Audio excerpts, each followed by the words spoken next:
गजपति जिला आर उदयगिरी ब्लॉक बस्तीगुड़ा पंचायतर इंदिरा कॉलोनी बापा माँ झेउंड दिव्यांग कालिया रईतंकु भर्ता मिलिब केबे। उभय केंद्र और राज्य सरकार दिव्यांग मानक सकाशे विभिन्न प्रकार सरकारी योजना करिसंती। एनी उभय सरकार वैद्युतिक गणमाध्यम ठारू आरंभ करी छापा गणमाध्यम रे प्रचार प्रसार करुछंती, किंतु प्रकृत पक्षे ता हिताधिकारी निकट रे पहुँचुछि कि नहीं से विषय तदारक करबा निमंते काहा निकट रे समय नहीं। एभली एक घटना आदिवासी बहुल गजपति जिलार आर उदयगिरी ब्लॉक बस्तीगुड़ा पंचायत रे देखिबाकु मिलछि। इंदिरा कॉलोनी कालिया रईत बयस 28 वर्ष।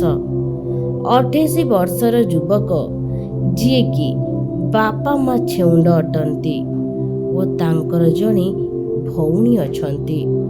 कालियांक आर्थिक स्थिति स्वच्छल नथिबारु से विभिन्न स्थान रे दिन मजुरिया भावे काम करी निजर परिवार पोषण करिथांती। गत वर्ष नवेम्बर मास 15 तारिख रे तांक परिवार रे अंधकारर बादल छुटिला। से दिन कालिया निज ग्रामर जने लोकंकु बिलकु जाई पंखा द्वारा धान उड़ाउथले। सेही समय रे हठात पंखाटी बुलुथिबा अवस्था छिड़ी जाई कालिया रईतंक आखिरे बाजिला। सेठारे से रक्ताक्त होई कालिया पड़ी जाइथिले। ग्रामवासी घटनास्थल रे पहुंची तांको उद्धार करबा सह चिकित्सा सकाशे आर उदयगिरी गोष्ठी स्वास्थ्य केंद्र रे भर्ती कराइथिले। सेठारे कालियांक अवस्था गुरुतर हेबारु पारଳାଖେମୁଣ୍ଡି स्थित गजपति जिला मुख्य चिकित्सालय को डाक्टर माने पठाइथिले।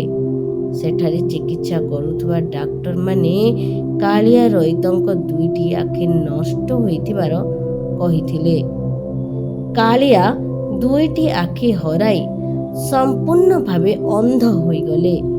कालियांक एपरी अवस्था देखि ग्रामवासी गजपति जिला मुख्य चिकित्सालय को जाई भिन्नक्षम प्रमाण पत्र पाई आवेदन करथिले।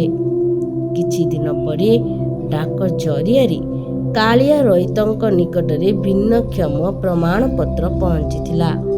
एहाकु नेई कालिया बस्तीगुड़ा पंचायत रे भर्ता देवा सकाशे भिन्नक्षम प्रमाणटी ग्राम सेवक व सरपंच को प्रदान करथिले। एहा परे मध्य कालिया रईतंकु भिन्नक्षम भर्ता मिली नथिला। एहा परे कालियांक परिवार अवस्था देखि 8 मास हेलाणी ग्रामवासी बारंबार ग्राम पंचायत को गुहारी जणाइबाकू जाइथिले।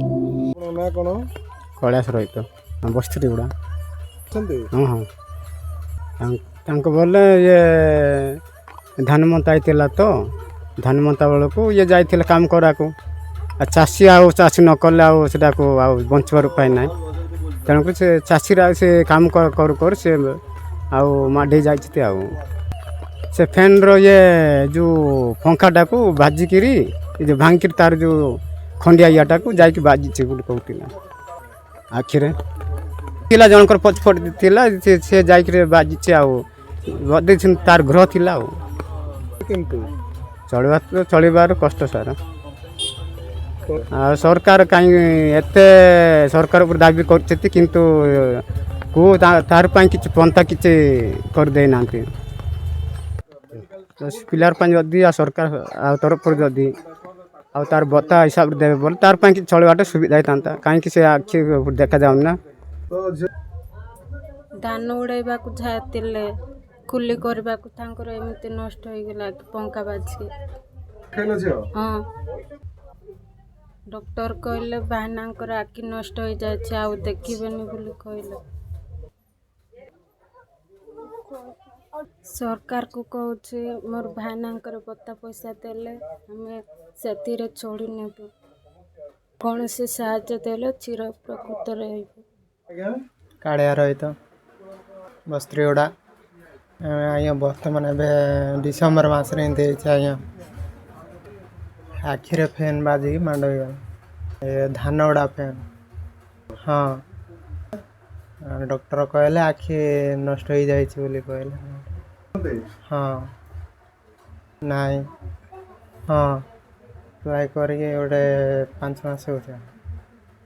ନାଇଁ ଆଜ୍ଞା ମୁଁ ତ ଜାଣିନି ଆଜ୍ଞା ମୋ ଭାଇନା ଆଜ୍ଞା ସବୁ।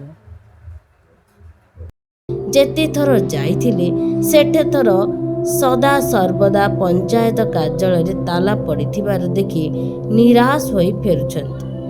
ଏହିଭଳି ପରିସ୍ଥିତିକୁ ଦେଖିଲେ ଜଣାପଡ଼ୁଛି ଯେ ଦିବ୍ୟାଙ୍ଗ ପାଇଁ ସରକାର ଯେଉଁ ଯୋଜନା ଗୁଡ଼ିକ କରିଛନ୍ତି ତାହା ହାତୀର ଦେଖେଇବା ଦାନ୍ତ ଓ ଖାଇବା ଦାନ୍ତଠୁ ଭିନ୍ନ ଭଳି ଜଣାପଡ଼ୁଛି। ଦୁଇଟି ଆଖି ହରାଇ ଦିବ୍ୟାଙ୍ଗ ହୋଇଥିବା ବାପା ମା ଛେଉଣ୍ଡ କାଳିଆ ରଇତଙ୍କ ପରିବାର ପ୍ରତି ଜିଲ୍ଲା ପ୍ରଶାସନ ଓ ସରକାରଙ୍କର କେବେ ନଜର ପଡ଼ିବ ନା ସରକାରୀ ଯୋଜନା ଗୁଡ଼ିକ କେବଳ ପ୍ରଚାର ପ୍ରଚାରରେ ସୀମିତ ରହିଛି ତାହା ଭବିଷ୍ୟତରେ ଜଣାପଡ଼ିବ। ଗଜପତି ଜିଲ୍ଲା ନୂଆଗଡ଼ରୁ ଜୟସେନ ରଇତଙ୍କ ରିପୋର୍ଟ, ଲକ୍ସ ନ୍ୟୁଜ୍।